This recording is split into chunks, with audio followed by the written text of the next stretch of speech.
your athletes are young, their brains are not fully developed. And so when they're forgetting something, when they don't understand an instruction, it's not an intentionality. Oftentimes they just literally have forgotten. I am a super sarcastic coach, to be fair. And I am not saying you cannot be sarcastic, but before you can be sarcastic, your athletes have to understand who you are as a human, so they're not taking those things as a negative. Try harder is not an actual instruction, or do it again is not something that the kids understand what that means and how it's going to impact the way they perform their skills.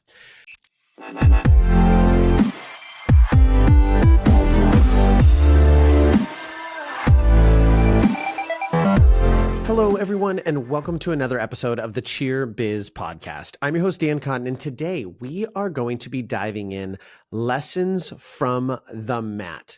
I coach kids in cheerleading, and somehow I am still alive. Now, before we get into the episode, make sure you head on over to Cheer Gym Owners on Facebook, as well as All-Star Cheer Coaches and Owners on Facebook, and you've joined both of those groups. And if you're interested in learning more about the Next Gen Owners Academy and scaling your business to the next level, head on over to nextgenowners.com and book a call with our team where you can learn more about the Academy and what it takes to join.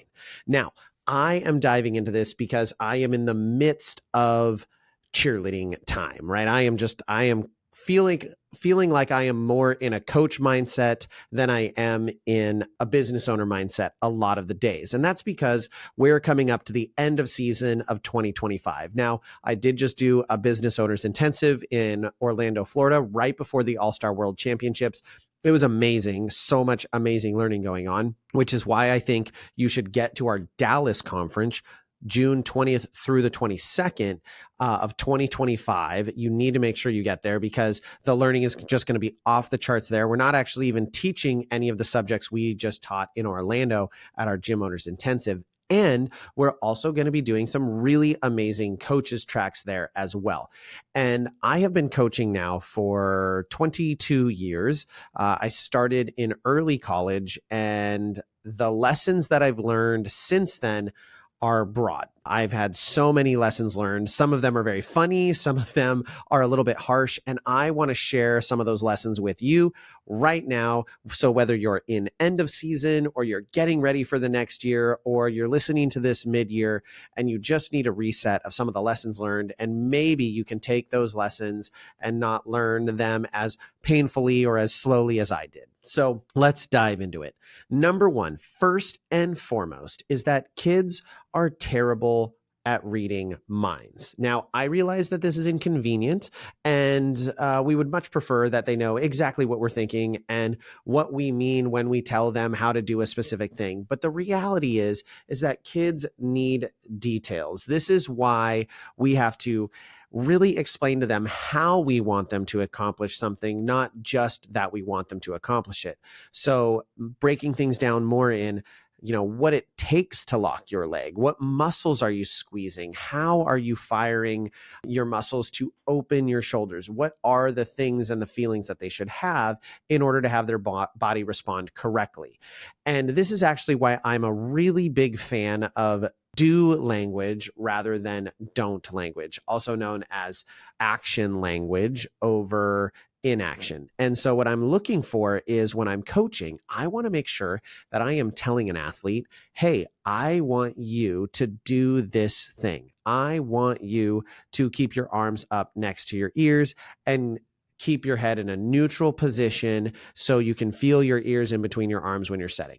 I want to give them an action as opposed to saying, don't throw your head back, because that is not a specific actionable thing for them to do. And in the reality of when they're trying to process that in the moment, one, I'm requiring them to backwards engineer it. So they have to figure out what the opposite of the don't is to know what I want them to do. So I'd rather just tell them what I want them to do. And number two is, under stress, it's unlikely that they're going to remember what that counter instruction is, and they're likely going to make the same mistake because I just told them don't do that. And it's very, very hard to apply a don't in motion, especially in a tumbling or a stunting skill that's developing very quickly. So I'm not a big fan of a language like that. And it turns out that try harder is not an actual instruction, or do it again is not something that the kids understand what that means and how it's going to impact the way they perform their skills. Number two is that consistency is boring and therefore it's completely necessary. So you cannot coach based on your mood or their mood or Mercury's mood or where the moon is in comparison to the earth. Like, you need to be coaching based off of consistency. It certainly should not be impacted by how much caffeine you've had that day, although caffeine can be a wonderful addition to help you, stay focused and stay in the right mindset. But we want to make sure that we are delivering consistently for our athletes. So you need to be showing up with structure day in and day out so your athletes know what to consistently expect from you and from their practices. And when you give your athletes consistent results, they're much more likely to give you consistent results. So you, as the coach, you have to set the tone and you have to be consistent. And being consistent is one of the hardest things to do.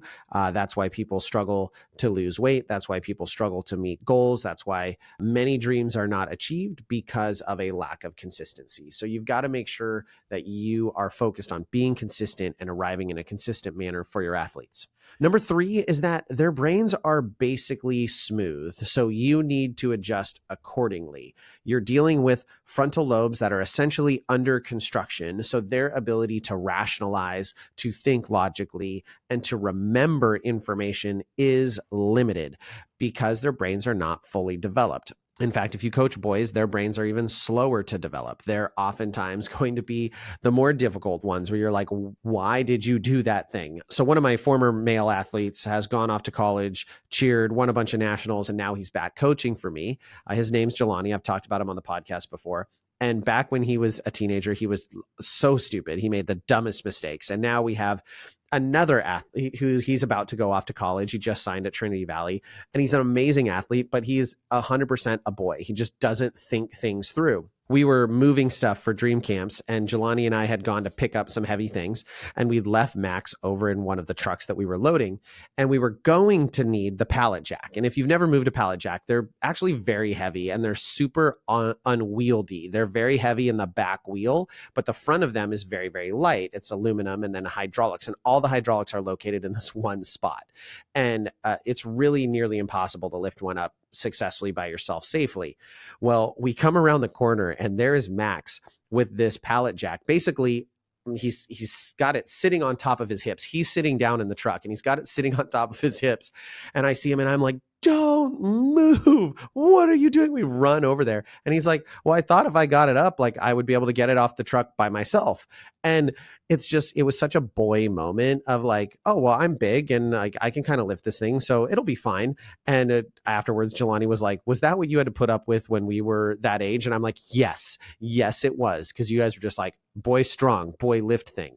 Now, even if you don't have boys, your athletes are young, their brains are not fully developed. And so when they're forgetting something, when they don't understand an instruction, it's not an intentionality. Oftentimes they just literally have forgotten. And so I've been the coach who said, how did you forget this? We just worked on it last practice and it doesn't look like we worked on it again. And it's because their brains have not cemented that information. So you may have drilled it and you may have worked on the technique and you may think that you fixed it, but you didn't do it enough times and force them to recall it. So they now are struggling with that, which is why you want to use a concept called interleaving in your coaching. So when you're coaching your athletes, you want to interleave their learning, meaning you work on a skill, you leave and go get water, and then you come back to your skill, and then you go and get water, and then you come back to that skill a little bit later, and you maybe do some skills in between, and then you come back to that skill. And you're going to start improving the speed at which they recall. And I've talked about this on the podcast before, but it can make a huge difference in how your athletes retain information. Number 4 is that emotional control is not a button that your athletes can push. Teenagers are riding a hormonal slip and slide, and you're expected to be the lifeguard, you're expected to be the therapist, you're expected to be the coach, and even the unpaid nutritionist. You have to be all of the things as their cheer coach. You've got to show up every day and handle the emotional roller coaster that your athletes are on. And that is simply partially because of all the hormones going through their body. If you can remember back to when you were a preteen or a teen, the amount of challenges that you went through, the mood swings that you experienced, the days that you were feeling tearful and emotional and didn't even know why. That is the same thing going on with our athletes these days. They are struggling with those hormones and they're trying to figure it out with that frontal lobe that's not all the way developed. So you're going to have to just be prepared for that. I have had conversations with athletes where they have gone from crying to laughing to crying again to then thanking me for, listening to them and hearing their concerns. And all the while, I really just wanted them to tumble on the right count. And it went through that entire progression just to get there. So you have to be prepared for those kind of emotional moments from your athletes and know that they're just on that slip and slide, that roller coaster, and you're going to have to be there to help them through it and be their restraints. Number 5 is that you are not coaching skills, you're reprogramming their internal narrator. So your athletes have a narrator for their life. They have all of the negative comments, all of the positive comments, all of those things floating around in their brain, and they have their own internal narrator telling them that they believe in them or that they don't believe in them, they're good enough, they're not good enough. So every cue, every correction, every sarcastic, what was that? Those things have an impact on your athletes. Now, I am a super sarcastic coach, to be fair. And I am not saying you cannot be sarcastic, but before you can be sarcastic, your athletes have to understand who you are as a human. So they're not taking those things as a negative. And if you have athletes who are even more sensitive, you have to make sure that you're not negatively contributing to their internal narrator being rude to them, to tearing them down. Those are going to be the kids that are going to struggle with mental blocks. They're going to struggle with consistency because they have that voice in the back of their head telling them that they're not good enough, that they're not capable. And the last thing we want to be doing is contributing to that in a negative way. We want to be uplifting these kids. We want to be reprogramming that internal narrator for them to keep their chin up and their shoulders back and have that confidence in themselves, to be building them up to be the great humans that they're capable of being. So remember that cheerleading isn't just a sport. It is more about like building up self-worth, building up teamwork. It's those lessons that are even more important for the athletes to take away from this sport, much more than any back handspring or full or anything else like that. Number 6 is that effort isn't natural. It is something that is molded. Kids don't automatically give 100%. They don't pop out of the womb being the hardest worker. Those are lessons that can be taught. Effort isn't fully natural. If you're phoning it in, if you're not modeling effort, if you seem disinterested at practices, then you are likely going to be encouraging your athletes to do the same thing. You have to be fully present, fully committed, and showing your athletes full effort to expect full effort in return. And you may feel that that is an unfair slope that you are having to give in the effort of them giving back. And you always have to be the first one to give. And unfortunately, that's what you signed up for as a coach. That's what you are as a leader, is to give without the expectation of return, to give freely without knowing that you will be given that back. And if you can do that, and if you can show up and you can give the effort, you can model what real effort looks like, you are going to be more likely to have the result you want from your athletes because they're going to show up and they're going to give you that effort. Next is that praise is fuel, but the wrong kind burns out fast. So when you are giving your athletes true praise, you're really emphasizing the thing that they did well and being specific. Hey, I love how you set super clean on that stunt and how your feet didn't move and you guys just were very focused on the little things and the execution versus great job on that stunt, right? You're giving them very specific feedback, and that is fuel because it's going to reinforce the behavior that you wanted to see, and it's going to build them up positively. Whereas things like a great job on that stunt or good job, y'all, or great work, that doesn't really mean anything. That's very surface level feedback, and you want to give very solid feedback to your athletes. That's going to help them grow. That's going to help fuel them. And that's going to make them better overall as athletes in the long run. Number 8 is that kids will believe the narrative you build. And I was talking about the inner narrator, but also the narrative that you build for your gym is so critical. You are going to build a narrative around your team, around your culture, around your environment. And this is why you have to be very diligent about what it is your culture is and really establishing that and then reinforcing that culture, reinforcing that narrative about their season. So if you take the approach of you're a victim, the judges pick on you, everyone's a hater, no one else is good enough, or you're not good enough, you guys are all lazy as a team, or you're not hard workers, guess what? They're going to not work as hard. Now, if you set the tone of you guys are the hardest working team in the country, no one can outwork you, guess what? Your kids are more likely to rise to that occasion because you're setting the narrative that in this gym, we work hard. You're setting the narrative that in this gym, we support one another. You're setting those narratives and they will live up to those far better than if you just set them on their own way to discover what they're going to be. You as the role model, as the leader, have to set the tone, and they'll buy into the narrative that you create, whether it is positive or negative. One of the things that drives me nuts in the industry is seeing people really lean into the negative narratives, lean into the victim mindset. I remember back when forget the haters was such a really common thing, and, do it for the haters attitude. And I hate that. I hate that because I don't think it's a good mindset for kids to live in. It enforces kind of a victim mentality and an us against them. And overall, while I think there are moments where it can be very, very efficient, and I'll talk about that on other episodes to motivate people and lean into that kind of arc, there's got to be a positive message at the end of it. And so you can establish that narrative in the positive, right? If you tell a kid, you're always late, you're always lazy, you don't work hard enough, oftentimes they're gonna meet your expectations, as opposed to saying you are the hardest working kid I've ever seen, you never miss practice. Guess what? That kid's probably not going to miss practice very often because you're building that narrative of how hard they work and who they are. I believe this is number 9. Oh, what are we on? 1, 2, 3, 4, 5, 6, 7, 8. Yeah, we're on number 9. The real competition is not the other teams. This is a deep one. It's their own self-doubt. That's really what you're competing against. You are competing against the athlete and then the team's doubt in themselves. It's not about the other teams. It's about, can they become the athletes that they're capable of being?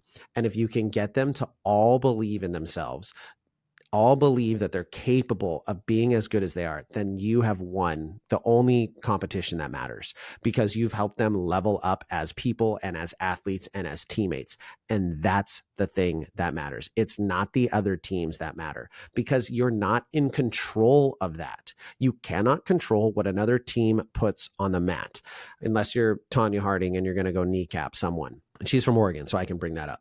You're not going to control those other teams. What you can control is your own athletes. And so that's really the competition. The competition is against yourselves and against their self-doubt, against their belief that they are not good enough, or they're not capable of reaching that goal.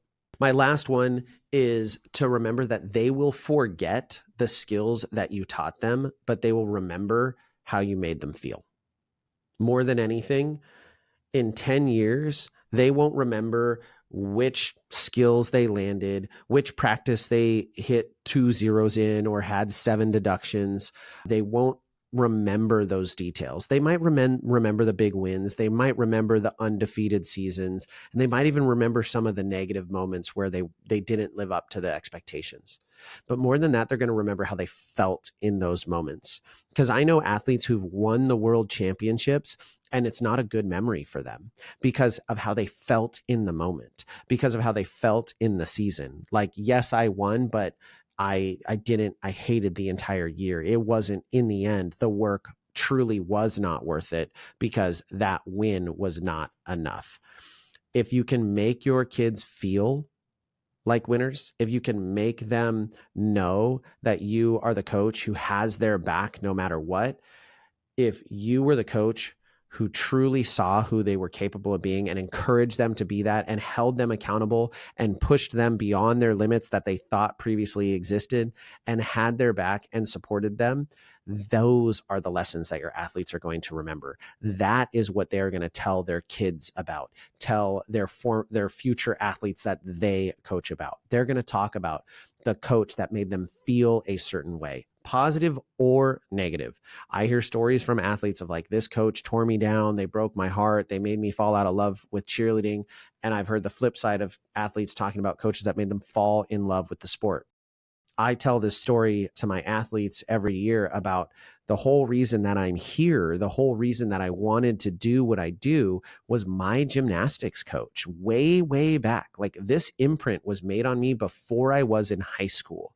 And throughout high school, I idolized my gymnastics coach. He was the man I wanted to be like because of the impact that he had on me as a young adolescent and preteen in teaching us about life and talking to us about being men of character and forcing us in an individual sport to think of ourselves like a team. You know, when my friends got off of their event, we all stood up and we all shook each other's hand, you know, and said, good job, good job, good job. Like that was the rule. You just had to do that because that's how you conducted yourself of character. That's how you conducted yourself like a man. That just guided me. And I wanted to have an impact on an athlete like he had on me. His name was Tim Cox, and I don't think he coaches really anymore. And I wish I could, you know, make that connection again because I hope someday he hears the podcast or sees what I've done and sees the profound impact that he had on me, because I truly accredit much of what I've done in my life to that influence early on as a young child. And that is what your kids are going to remember from you as a coach. So as we wrap up these 10 lessons, I hope that there was something that you heard that resonated with you, or that you said, I do that. I need to keep doing that. Or maybe I could do better at that. Even writing this list, there were things that I was like, I need to remind myself of that.